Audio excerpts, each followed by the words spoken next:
Hello बच्चों, welcome back to my channel. I hope आप सभी लोग अच्छे और स्वस्थ होंगे। तो बच्चों, आज हम डिस्कस करेंगे केमिस्ट्री में सॉल्यूशन वाले टॉपिक में जो हमारे न्यूमेरिकल क्वेश्चन आए थे लास्ट ईयर बोर्ड एग्जाम में, जो कि हमारे क्वेश्चन बेस्ड हैं। एक तो राउल्ट लॉ पर बेस्ड है और यहाँ पे कॉलिगेटिव प्रॉपर्टी और वन टॉप फैक्टर, इन पर बेस्ड जो भी क्वेश्चन पूछे गए हैं उनको आज के लेक्चर में हम डिस्कस करेंगे। इससे लास्ट वाले लेक्चर में भी हमने जो सॉल्यूशन से रिलेटेड क्वेश्चन बने थे, जैसे one Hoff factor and colligative property, उसमें भी क्वेश्चन पूछे गए थे।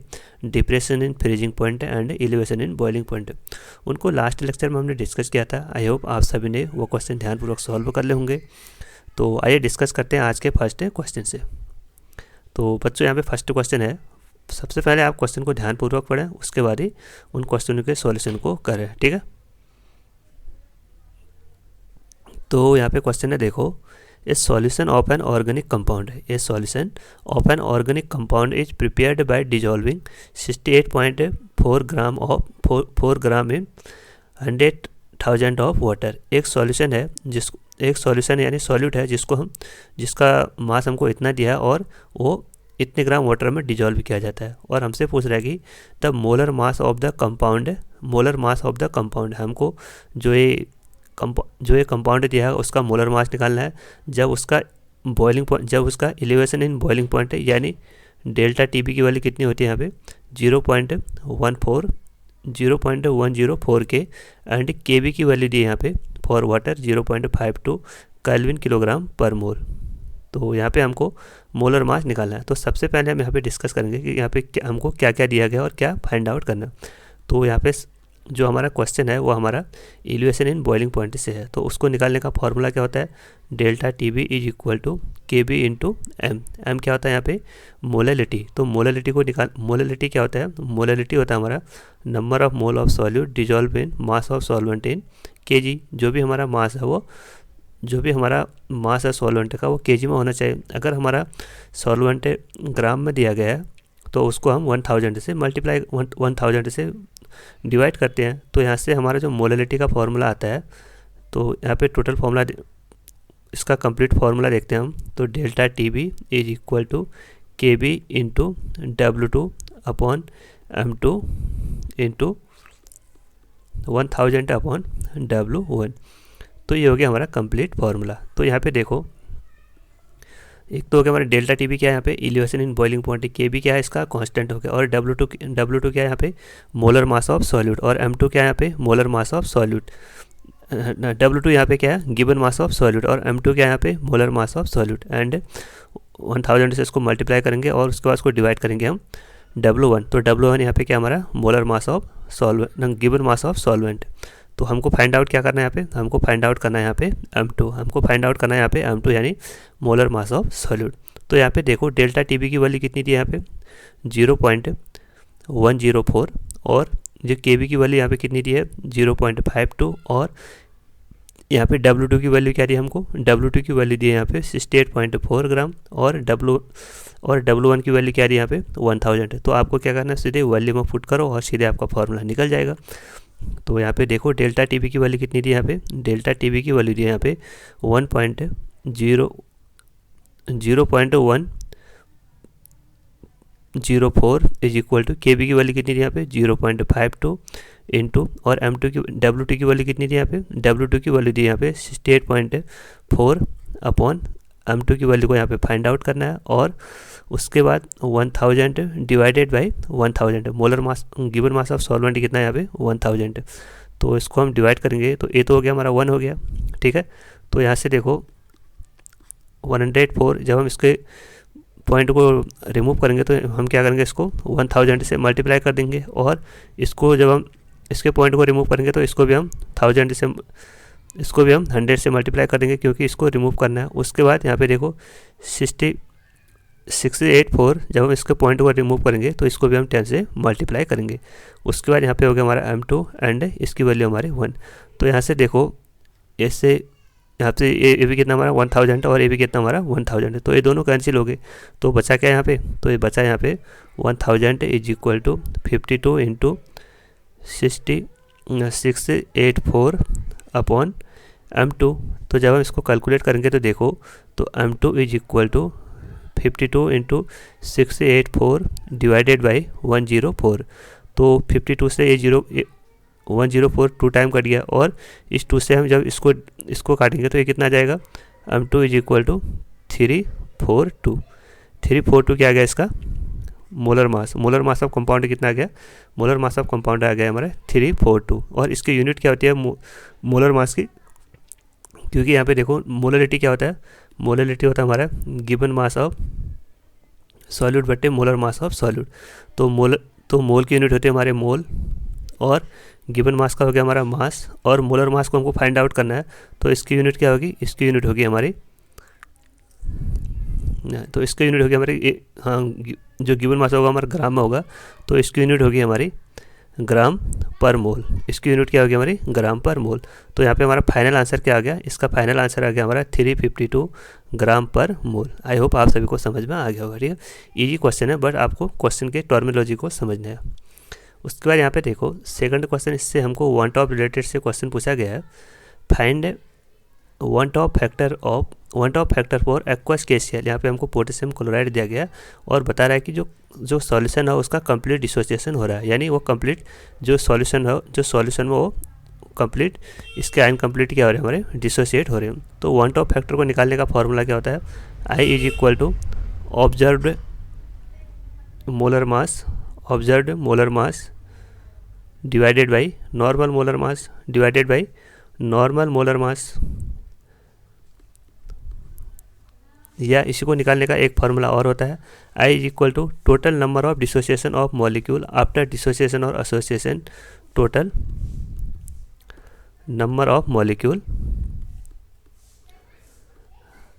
आफ्टर डिसोसिएशन और association divided by total number of mole before dissociation और एसोसिएशन। तो ये हो गया हमारा वन टॉप फैक्टर निकालने का फॉर्मूला। इसका फॉर्मूला क्या है, total number of molecule after dissociation और एसोसिएशन, यानी जो हमारे मॉलिक्यूल हैं वो आफ्टर कंप्लीट डिसोसिएशन और एसोसिएशन के बाद उनका वन टॉप फैक्टर कितना है, उसको डिवाइड करते हैं हम total number of molecule before, और उसका पहले कितना था। तो यहाँ पे देखो जो KCl है, जो हमारा KCl है, जब हम इसको डिसोसिएट करेंगे तो ये कौन कौन सा आयन में डिसोसिएट होगा, एक तो होगा हमारा potassium plus and chlorine negative. तो यहाँ पे देखो एन की वैल्यू कितनी आ रही है, यहाँ पे एन की वैल्यू यहाँ पे आ रही 2, और यहाँ पे एन की वैल्यू कितनी हमारी 1। तो बिफोर कितना है 1 और आफ्टर कितना है 2। तो I इज इक्वल टू 2/1। तो यहाँ से I की वैल्यू कितनी आ गई हमारी 2। तो वन टॉप फैक्टर यहाँ पे कितना आ गया 2, ठीक है। तो इसको आपको ये वाले फॉर्मूला को याद करना और आपका आंसर निकल जाएगा। उसके बाद यहाँ पे देखो एक और क्वेश्चन आया था वन टॉप फैक्टर से, what will be the van Hoff factor for a dilute solution of K2SO4 assuming that complete dissociation. आपको वही फॉर्मूला यूज़ करना है, van Hoff factor is equal to total number of molecule after dissociation और association divided by total number of molecule before dissociation और association. तो जब हमारा K2SO4 है पोटेशियम सल्फेट, जब हम इसका डिसोसिएशन करेंगे तो हमको क्या मिलेगा 2K plus and SO4 2 negative. तो यहाँ पे एन की वैल्यू कितनी आ गई 2, तो यहाँ से आ गई 1 यहाँ से आ गई, तो टोटल कितनी होगी ये 3, और यहाँ पे एन की वैल्यू कितनी है 1। तो आई की वैल्यू क्या होगी हमारी total number of molecule after dissociation, यहाँ पे आफ्टर डिसोसिएशन कितनी है 3, और बिफोर डिसोसिएशन कितनी है 1। तो यहाँ पे आई की वैल्यू कितनी आ गई हमारी 3। तो ये क्वेश्चन ईजी होते हैं, ठीक है। आपको बस फॉर्मूले को पुट करना है इनको। उसके बाद यहाँ पे देखो, उसके बाद यहाँ पे एक क्वेश्चन और दिया गया है, 1 gram of non electrolyte solute dissolve in 50 gram of benzene. एक कोई हमारा नॉन इलेक्ट्रोलाइट सॉल्यूट है जिसको हम 50 ग्राम ऑफ बेंजीन में डिजॉल्व करते हैं। तो जैसे उसको डिजॉल्व करते हैं तो उसका जो फ्रीजिंग पॉइंट होता है वो लोअर हो जाता है। कितना होता है 0.40 kelvin. Find the molar mass of the solute. यहाँ पे भी हमको M2 की वैल्यू को निकालना है, यहाँ पे भी हमको M2 की वैल्यू को निकालना है। और यहाँ पे जो बेंजीन है उसका Kf की वैल्यू दी है यहाँ पे 5.12 केल्विन किलोग्राम पर मोल, ठीक। तो यहाँ पे देखो कुछ क्या रहा है, lowering the freezing point of the benzene, यानी ये हो गया हमारा डिप्रेशन इन फ्रीजिंग पॉइंट से क्वेश्चन है, ठीक। तो उसको निकालने का फॉर्मूला क्या होता है, उसको निकालने का फॉर्मूला होता है हमारा delta TF is equal to KF into M। तो delta TF is equal to KF into M2 को कैसे निकालते हैं, W2 given mass of solute divided by molar mass of solute into 1000 divided by given mass of solvent. तो यहाँ से देखो हमको m2 की वैल्यू फाइंड आउट करना है। तो अब क्या करना है, आपको इस वैल्यू में सीधे इस फॉर्मूले में सीधे वैल्यू को पुट करो। डेल्टा टी एफ की वैल्यू कितनी है, ये हमारी डेल्टा टी एफ, ये तो वैल्यू हमारी डेल्टा टी एफ की वैल्यू है, और ये हमारी के एफ की वैल्यू है, और ये हमारी W2 की वैल्यू है, और जो ये हमारा ये हो गया हमारा W1 की वैल्यू। तो अब क्या करा, आप इसको फॉर्मूले में पुट करो।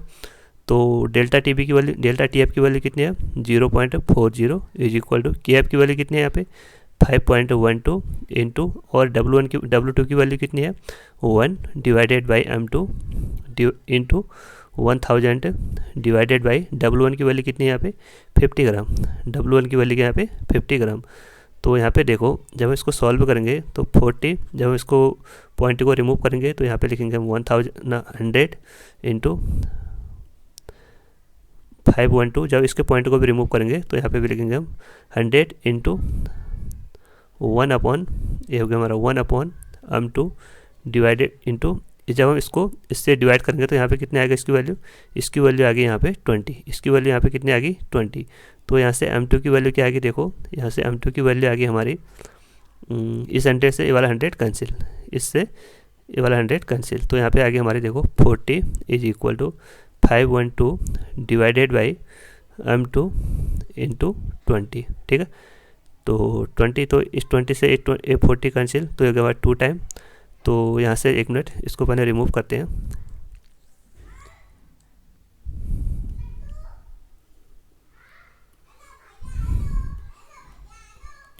तो यहाँ से देखो M2 की वैल्यू क्या आ गई हमारी, M2 की वैल्यू आ गई हमारे यहाँ पे 512 डिवाइडेड बाई 2। तो जब हम इसको डिवाइड करेंगे तो इसकी वैल्यू कितनी आ गई हमारी 256 ग्राम पर मोल। तो यहाँ से M2 की वैल्यू कितनी आ गई हमारी 256 ग्राम पर मोल। तो बच्चों ये था हमारा इसका सॉल्यूशन। आई होप आप सभी को समझ में आ गया होगा। और एक लास्ट क्वेश्चन डिस्कस करते हैं,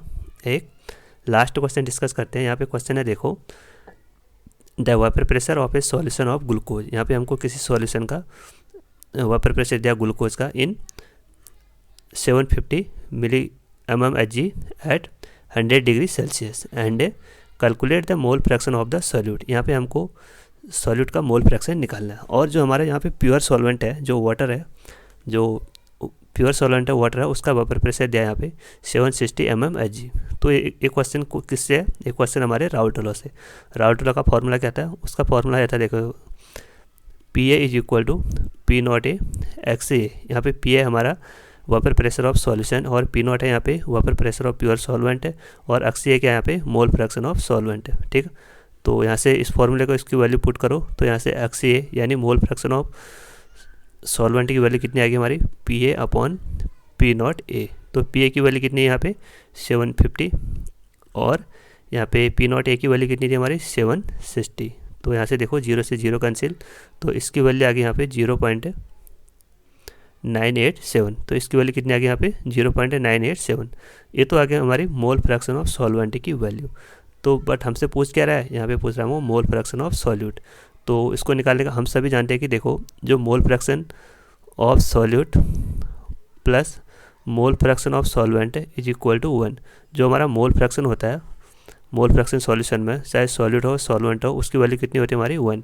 तो XA यहाँ पे मोल फ्रैक्शन ऑफ सॉल्वेंट है और XA भी यहाँ पे मोल फ्रैक्शन ऑफ सॉल्यूट, इसकी वैल्यू कितनी है हमारी 1। तो यहाँ पे हमको XA की वैल्यू तो पता है, तो अब हम यहाँ से XAB की वैल्यू फाइंड आउट कर सकते हैं, यानी मोल फ्रैक्शन ऑफ सॉल्यूट की वैल्यू को फाइंड आउट कर सकते हैं। तो XAB is equal to 1 minus XA। तो 1 माइनस XA की वैल्यू कितनी है यहाँ पे, XA की वैल्यू यहाँ पे 0.987। तो जब हम इसको सॉल्व करेंगे तो इसकी वैल्यू आ गई हमारी 0.013। तो यहाँ से मोल फ्रैक्शन ऑफ सॉल्यूट कितना आ गया 0.013। तो बच्चों ये थे हमारे आज के क्वेश्चन। जो सॉल्यूशन वाले टॉपिक के क्वेश्चन होते हैं ना, उसमें आप उसके टर्मिनोलॉजी को समझ लो, सीधे फॉर्मूले बेस्ड क्वेश्चन आते हैं। तो इन क्वेश्चनों की आप ज़्यादा से ज़्यादा प्रैक्टिस करें। तो आई होप आप सभी को आज का लेक्चर समझ में आ गया होगा। अगर आप इस चैनल पर नए हो तो चैनल को ज़रूर सब्सक्राइब करें और अपने दोस्तों के साथ इस चैनल को ज़्यादा से ज़्यादा शेयर करें। Thank you.